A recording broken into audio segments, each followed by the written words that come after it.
Assalamualaikum warahmatullahi wabarakatuh. Perkenalkan, saya Sabrawi, mahasiswa Stisipol Raja Haji, Prodi Sosiologi kelas karyawan.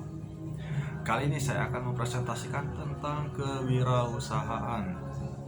Nah, untuk latar belakang sendiri di Indonesia, kewirausahaan itu dipelajari baru terbatas pada beberapa sekolah atau di perguruan tinggi tertentu aja.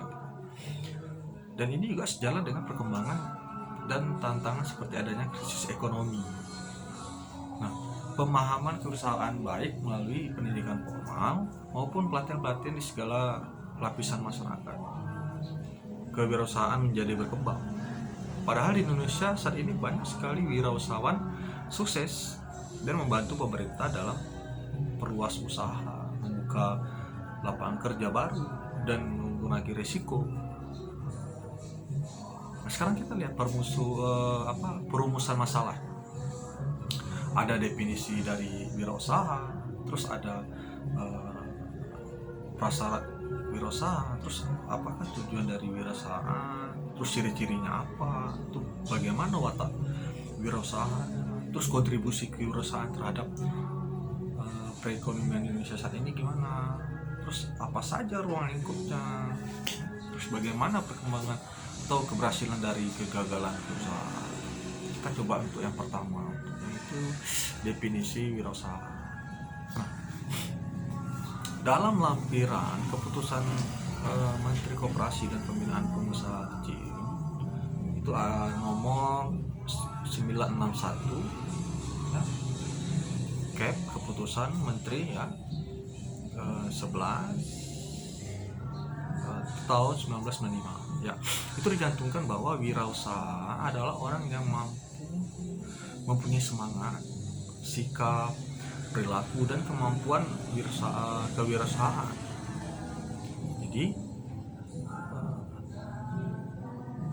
kewirausahaan adalah semangat, sikap, perilaku, dan kemampuan seseorang dalam menangani usaha atau kegiatan yang mengarah pada upaya menciptakan dan menerapkan cara kerja, terus teknologi dan produk baru ya, dengan meningkatkan efisiensi dalam rangka memberikan pelayanan yang baik atau memperoleh keuntungan yang lebih besar. Itu dari definisi usaha tadi. Nah, prasyarat wirausaha itu mempunyai modal berani mengambil resiko, mempunyai jiwa inisiatif dan inovatif, pandai dan jeli melihat peluang. Itu untuk prasyarat usaha. Jadi tujuan wirausaha itu apa? Nah, meningkatkan jumlah para wirausaha yang berkualitas, mewujudkan kemampuan dan kemantapan para wirausaha untuk menghasilkan kemajuan dan kesejahteraan masyarakat. Nah, jadi membudayakan semangat, sikap, perilaku, dan kemampuan kewirausahaan itu di kalangan pelajar dan masyarakat yang mampu, handal, dan unggul itu menumbuh kembangkan kesadaran dan orientasi kewirausahaan yang tangguh dan kuat terhadap para siswa dan masyarakat. Terus ciri-ciri wirausaha. Nah, ciri-ciri wirausaha itu percaya diri, terus orisinilannya ya kepemimpinan orientasi pada tujuan. Jadi hasil dan masa depannya itu pengambilan resiko. Wataknya, terus watak dari wirausaha itu optimisme, keteguhan, dan haus prestasi. Jadi menyukai tantangan dengan segala risiko, fleksibel, supel, kreatif, inovatif. Dia serba bisa dan tidak pernah puas. Jadi selalu ingin tahu banyak hal, mampu memimpin, mampu bertanggung jawab, mampu menerima kritik. Ya, dia mau menerima kritik. Jadi bekerja keras, profit oriented, ya energik. Jadi berpandang luas gitu. Nah, di situ nanti mereka akan bisa memberikan kontribusi wirausahaan. Jadi apa kontribusinya? Kontribusi kewirausahaan terhadap perekonomian di Indonesia itu membantu pemerintah dalam perluasan usaha, meningkatkan pendapatan nasional, memperkuat pertumbuhan ekonomi. Nah itu contohnya menyediakan pekerjaan baru dalam ekonomi, ya. Ekonomi saat ini adalah tanah yang subur bagi wirausaha. Misalnya permintaan pelayanan sektor jasa meledak.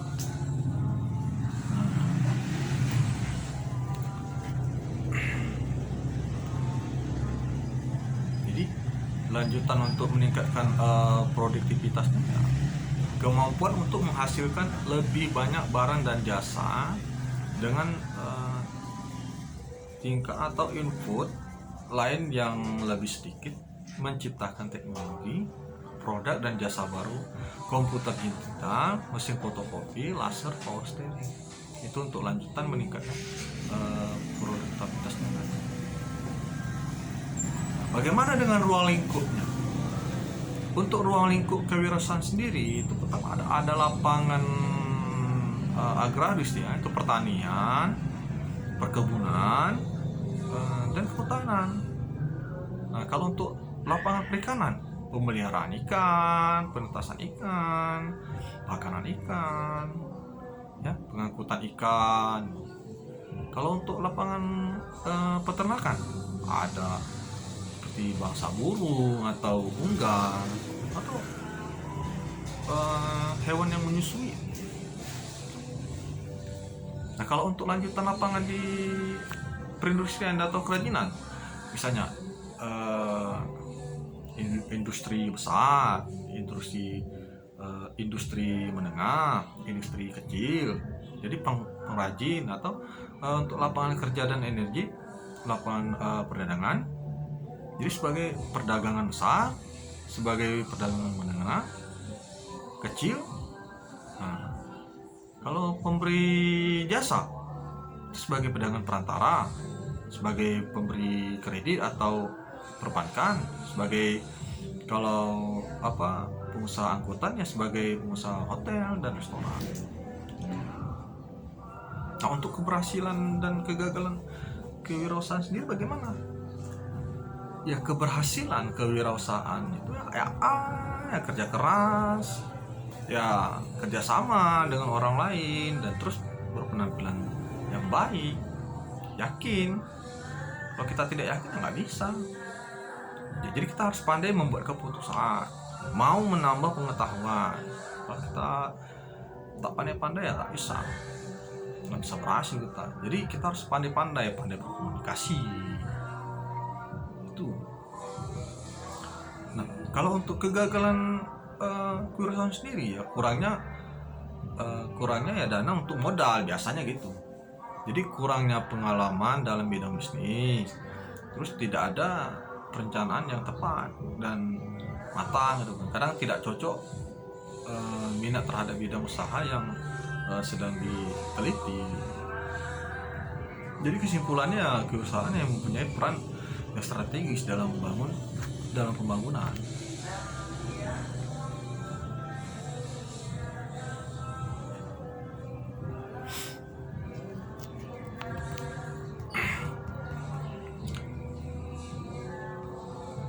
Nah, untuk menjadi seorang entrepreneur, ini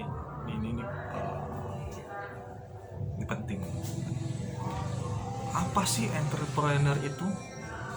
Ya, entrepreneur adalah seorang yang bisa membawa perubahan baru, inovasi baru, ide-ide baru. Tetapi untuk menjadi seorang entrepreneur, yang sukses harus memiliki 10 sifat, yaitu mempunyai kedisiplinan yang tinggi, selalu kreatif, inovatif, mampu memotivasi diri sendiri, mempunyai jiwa kepemimpinan, terus bisa memanfaatkan waktu sebaik-baiknya, berani mengambil resiko, berkarakter mandiri, tidak berhenti belajar untuk mengambil wawasan yang luas. Jadi entrepreneur yang sukses pantang menyerah. Dan terakhir ya adalah termotivasi untuk mendapatkan prestasi. Jadi untuk memulai usaha, usia tidak menentukan Anda bisa menjadi seorang entrepreneur, melainkan memulai usaha sejak dini itu merupakan hal yang menarik. Banyak pengusaha muda yang sudah mulai berkreasi dan berinovatif karena banyak di sekelilingnya ya kita masih belum diperhatikan.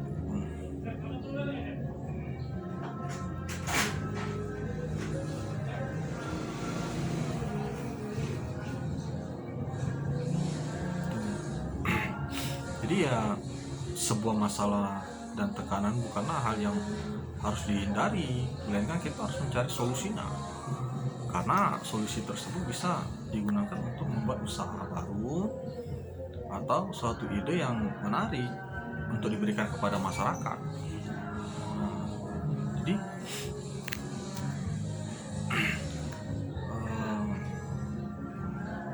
Jadi bagaimana cara memulai usaha dari nol? Nah, pertama kita tentukan ide bisnis. Jadi kita harus menguasai produk apa yang ingin kita jual sesuai dengan passion kita. Nah, jika tidak menguasai produk, kita tidak bisa memasarkan produk tersebut dengan baik. Nah, yang kedua, ciptakan visi dan misi usaha. Nah, sebuah usaha harus mempunyai visi dan misi yang jelas. Benar. Jadi sehingga tujuan dan langkah usaha tersebut dapat terstruktur dengan baik untuk menunjang perkembangan usaha yang dibangun. Nah, terus action. Jadi sebaik apapun ide usaha yang kita punya, ya, tidak akan pernah menjadi usaha yang sukses jika kita tidak segera bertindak. Jadi mulailah usaha yang kita rencanakan dengan penuh keyakinan dan ketekunan. Karena menjalankan sebuah usaha hingga mencapai kesuksesan itu membutuhkan perjuangan dan perjalanan yang cukup panjang. Jadi dengan kerja keras yang harus dijalankan ya, jadi ya memang harus benar-benar action. Kalau nggak action nggak bisa. Selalu belajar dan lakukan pengamatan. Jadi kita harus mengamati pengusaha yang telah sukses dengan bidang yang sama gitu. Jadi bagaimana sih dia bisa sukses, kita belum gitu kan. Jadi bila usaha kita tergolong baru, jadi amatilah strategi manajemen yang mereka gunakan. Jadi hal penting lainnya yaitu perdalam pengetahuan mengenal semua hal yang berhubungan dengan bisnis yang kita jalankan, agar produk kita ya bisa lebih inovatif. Dan yang kelima ya terakhir ya adalah ya hadapi dan nikmati hambatan atau kegagalan. Jadi membangun sebuah usaha hingga sukses tidaklah mudah. Ya, adanya hambatan serta risiko kegagalan hampir selalu membayangi setiap usaha. Untuk itu sebaiknya kita harus selalu berpikir positif terhadap hambatan serta kegagalan yang ada, karena dalam tiap kesulitan akan ada kemudahan jika kita mau bekerja keras. Jadi tanpa kita sadari ya dalam keadaan terdesak, kreativitas seseorang akan meningkatkan untuk mencari solusi dari masalah yang ada gitu. Oleh karena itu ya hadapi serta nikmati hambatan usaha, karena akan menguatkan mental usaha kita dan menambahkan kemampuan kita. Jadi dalam membangun usaha gitu. Ya berikutnya ya motivasi bisnis agar menjadi entrepreneur yang sukses dari diri sendiri adalah ya dalam bisnis pasti kita mengalami kerugian terlebih dahulu, yaitu biasa itu. Jadi tetapi itu bukanlah hal yang harus dihindari.